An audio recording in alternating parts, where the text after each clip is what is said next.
কথায় বলে silent therapy is the best therapy. কেন বলে? অনেক সময় চুপ করে থাকার পরে কিন্তু অনেক সমস্যার সমাধান হয়ে যায়, যেই সমস্যাগুলো সমাধান হবে আমরা কখনো ভাবিনি। কেন চুপ করে থাকতে হয়?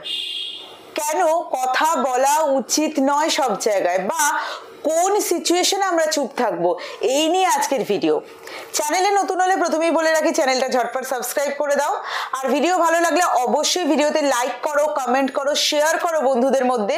ফেসবুক আপাতত আমার একটু বন্ধ করা আছে, ফেসবুক আমি আপাতত নেই, সেই জন্য আমাকে তোমরা ইনস্টাগ্রাম বিপাশা89 মেসেজ করতে পারো, বা তোমরা আমার ইউটিউব কমেন্ট বক্স তো ওপেন আছে, সেখানে তোমরা কথা বলতে পারো, বা পার্সোনাল কোনো কথা থাকলে ইনস্টাগ্রাম বিপাশা89 কথা বলতে পারো।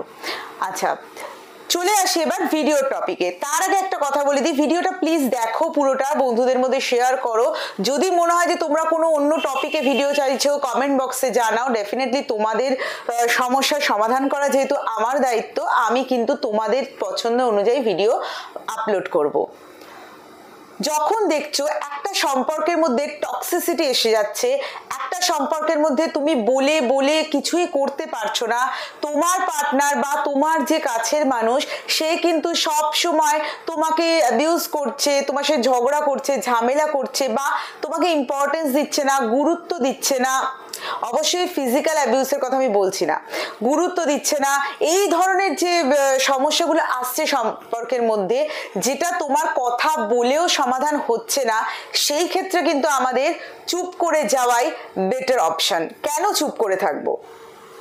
একটা সময় মনে রাখবে, আমরা অতিরিক্ত অ্যাভেলেবেল হয়েছিলাম বলেই কিন্তু আমাদের পার্টনার আমাদেরকে সেই গুরুত্বটা দেয়নি, দেওয়াটা বন্ধ করে দিয়েছে।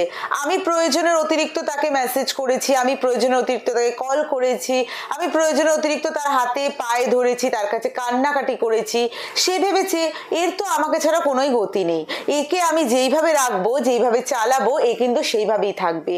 আর এটাতে কি হয়েছে, এইটা করার ফলে কিন্তু তার মনের মধ্যে এটা চলে এসেছে যে তুমি একজন অ্যাভেলেবল পারসন, তুমি এতটাই অ্যাভেলেবল যে তোমাকে যখন ইচ্ছে যেভাবে ইচ্ছে ব্যবহার করা যায়, একদম তাই। সেটা ফিজিক্যাল ইউজ হতে পারে, মেন্টাল ইউজ হতে পারে, ফিনান্সিয়াল ইউজ হতে পারে, যে কোনো। কারণ সে ভালো করেই বুঝে গেছে যে তার কাছে ছাড়া অন্য কোথাও তুমি কখনোই যেতে পারবে না। তাই জন্য যখন দেখছো সম্পর্কের মধ্যে একটা এরকম ফেজ চলে আসছে, কোনো কথা বলবে না, কল করা কমিয়ে দেবে, মেসেজ করা কমিয়ে দেবে, সে যদি কল করে একটাকে দুটো কথা বলে ফোনটা রেখে দেবে, দেখা করতে বললে সঙ্গে সঙ্গে দেখা করবে না, এই জিনিসগুলো তোমাকে কিন্তু ফলো করতে হবে 21 থেকে 1 মাস, 21 দিন থেকে 1 মাস, মানে 30 দিন অবধি এইভাবে তোমাকে এটাকে ফলো করতে হবে। এবার বলবো যে এটার বেনিফিট কি হবে, বা তুমি হয়তো ভাবতে পারো যে আমি এইটা করলে যদি তাকে হারিয়ে ফেলি। একটা ছোট্ট কথা বলি, যে হারিয়ে যায় সে কিন্তু কখনোই তোমার ছিল না। তোমার চুপ করে থাকা, তোমার কথা কম বলা, তোমার তার নিডস পুরো না করা, এইগুলোতে যদি সে হারিয়ে যায় তাহলে বুঝে নেবে সে কোনো পার্টিকুলার একটা নিডসের জন্য তোমার লাইফে এসেছিল, সেই নিডসটা সে পুরো করতে পারছে না সামহাও কোথাও গিয়ে, বা তুমি তাকে পুরো করতে দিচ্ছ না, বা কোথাও গিয়ে সে বুঝে যাচ্ছে তার নিডসটা পুরো হয়ে গেছে, সে সেই জন্য তোমার থেকে মানে তোমার যে চুপ করে থাকাটা সেটাতে সে কোনো রেসপন্স করছে না।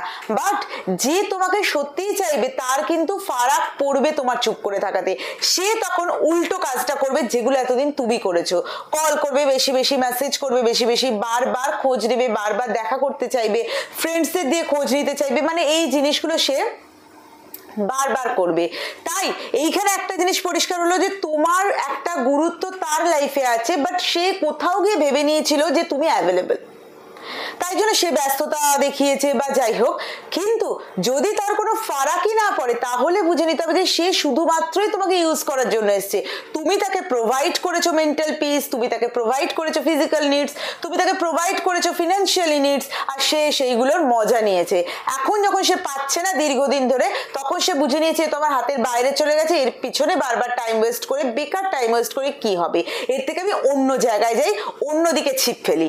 তো এইখানে এই দুটো জিনিস ক্লিয়ার হয়ে যাচ্ছে, আর এটাও বুঝে যাবে যে সম্পর্কে কতটা গুরুত্ব দেওয়া উচিত, কতটা নয়, কতটা একটা লিমিটে থাকা উচিত। তাই চুপ করে যাওয়া কিন্তু অনেক সমস্যার সমাধান করে দেয়, সম্পর্ক যদি সঠিক হয়। ভিডিও ভালো লাগলে অবশ্যই চ্যানেলটাকে সাপোর্ট করো। আশা করব তোমরা কিন্তু এই জিনিসটার সাথে রিলেট করতে পারবে।